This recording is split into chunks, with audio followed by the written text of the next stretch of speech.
It's your girl, Denise Joy. Welcome to another episode of Transformation for Your Home.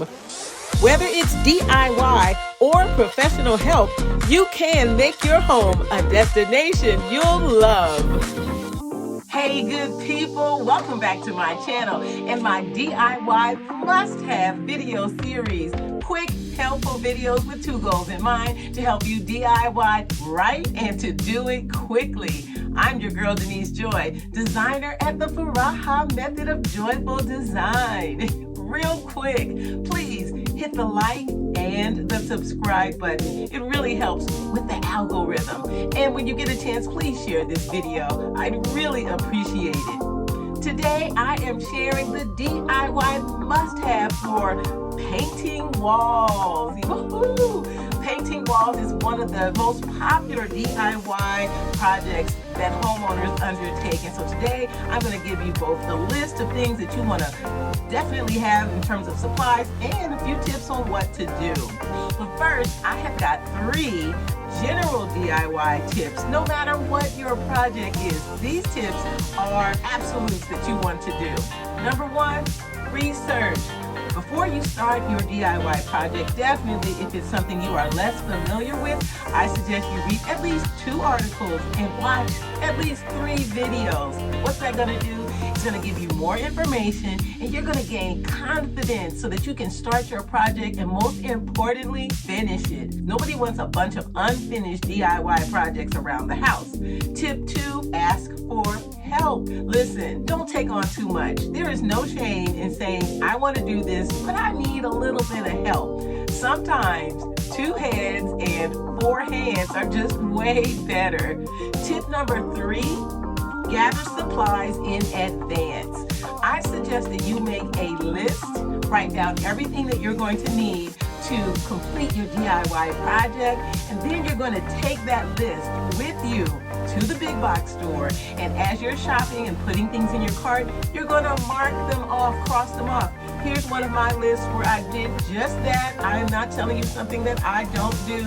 It works, y'all, because the last thing you need is to leave something off the list and you have to run back and forth to the big box store. Ask me how I know. I'm sure some of you have probably had this happen too. So do the list. Gather your supplies in advance. I hope these tips help you out. I learned how to DIY from my mom, Donna Jean, and my aunt, Laura May.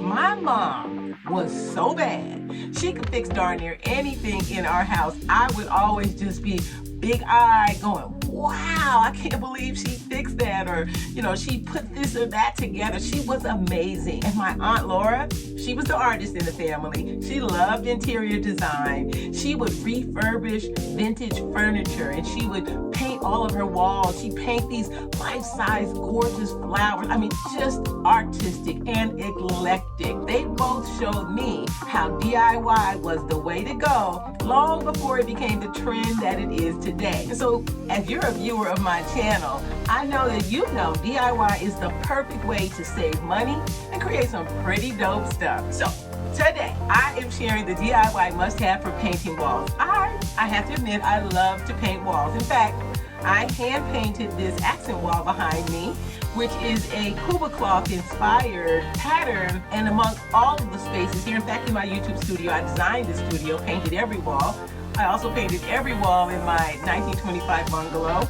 I just love to paint, so over the 20 years or so that I've been doing this, I've painted probably 100 walls, if not maybe a few more than that. It doesn't matter if you're a DIY newbie or a veteran, keeping paint supplies on hand is a priority in the DIY rulebook. And now, if you're just starting your DIY journey, these paint supplies are an absolute must-have. First on our list is wall cleaner. Wall cleaner is important. Most people leave this step out, well, because you want everything to go quick and fast, right? But take a little time, be patient. What you want is you want your project done right so that it will last, and also that you don't have to do it over. You don't have to fix anything. You want to use a lint-free cloth, and you just want to wipe that with just some water. However, if you have maybe a smoker in your home or something like that, or maybe it's the kitchen area where there may be grease has accumulated and it's just a light film, you don't really see it, you want to use a cleaner.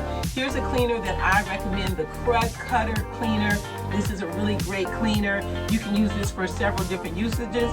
You also can just use some basic, like spick and span, but water it down and have a sponge, and you just wipe your walls down, and this shouldn't take much time at all. Don't use a lot of water. You don't want the wall to absorb a lot of water because that will work against your goal in terms of applying paint on the wall.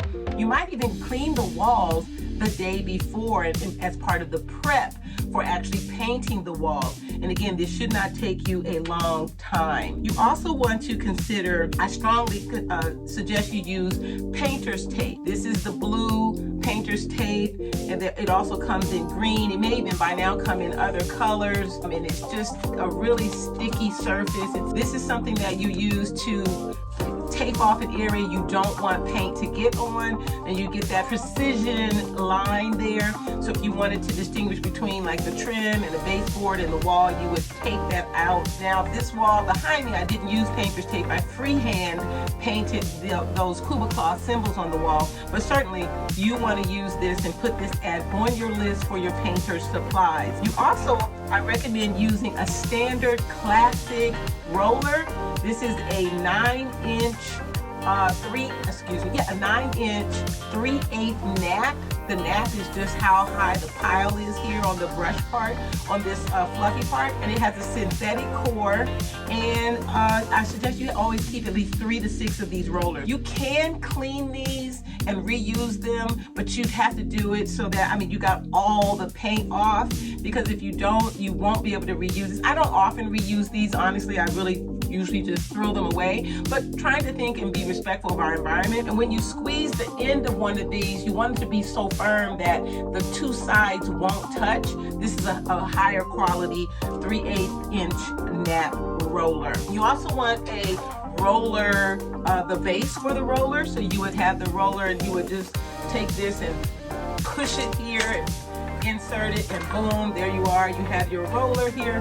It always has this little screw part on the bottom, so you could get an extender, a wooden or even a plastic extender that would allow you to reach farther. A lot of people forget to get the extender, and you're putting a lot more effort.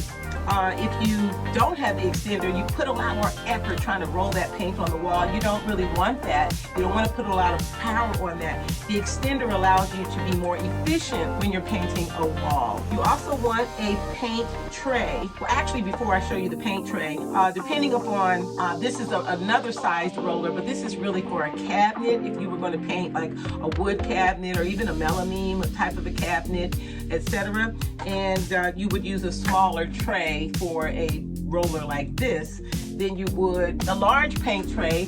You want to have these either metal like this one or plastic, and as you can see, your roller would just sit right here. I love this little lip on the, you can kind of rest your roller like that, you know, go down in here and gather your paint and use this to run it off, etc. Now you can also purchase inserts, plastic inserts for these, but again, if you're thinking environmentally conscious, you might not want to keep those and keep throwing them away. You could just use the paint tray and just wash it out afterwards. That's also an option. And then we have paint brushes. We have our 2.5-inch angled brush. We call this a cutting in brush. It has that angle on it. You see there, it differs from the flat brush. You could actually use this. I love a flat brush personally with no angle to it, but cutting in, that's a technique.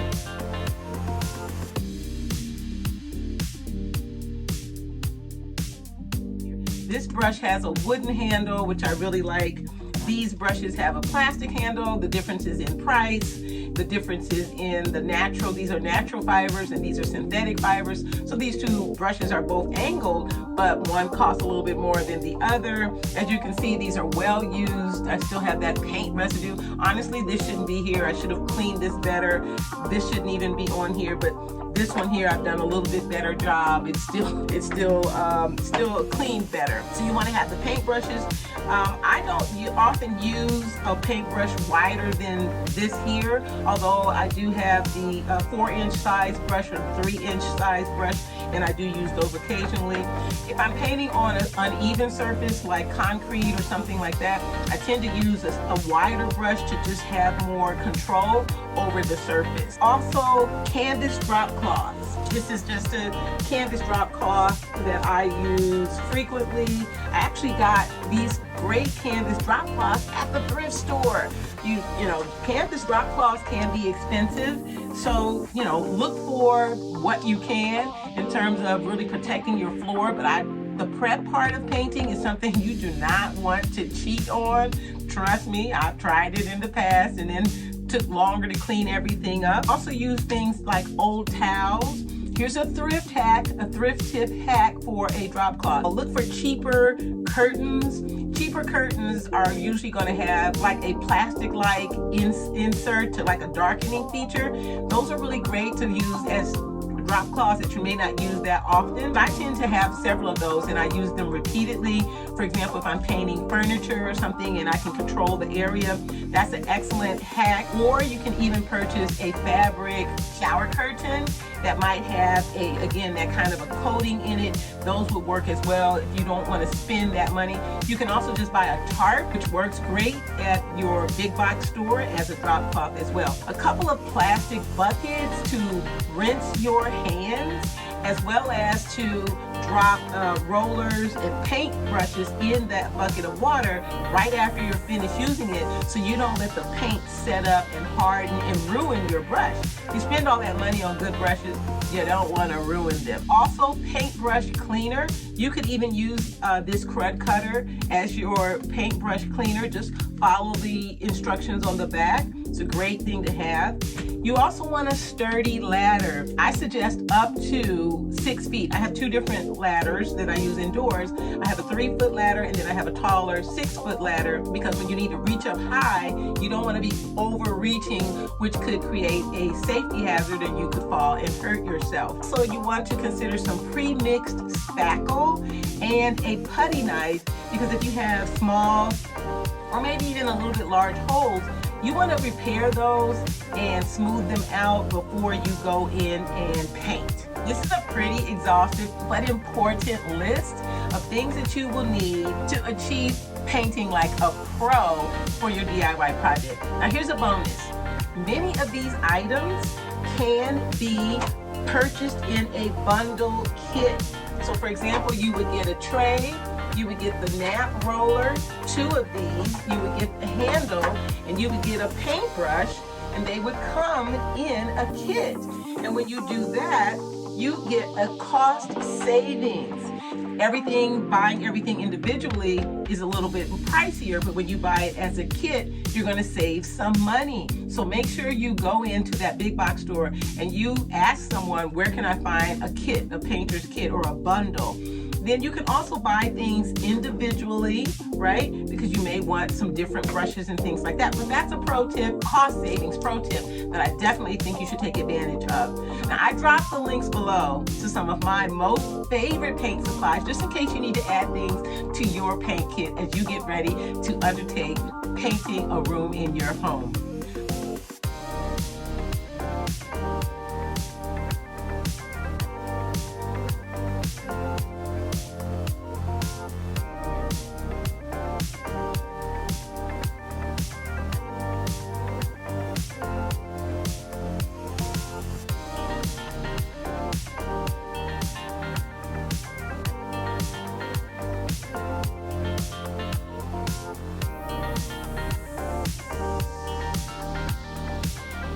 I hope you liked this video and got something of value. And I hope you check out the video that I just added. Let me know when you check it out, what is your favorite thing in that video? And also let me know in the comment section below, what's your favorite DIY project? Thanks so much for stopping by, and I'll see you in the next video.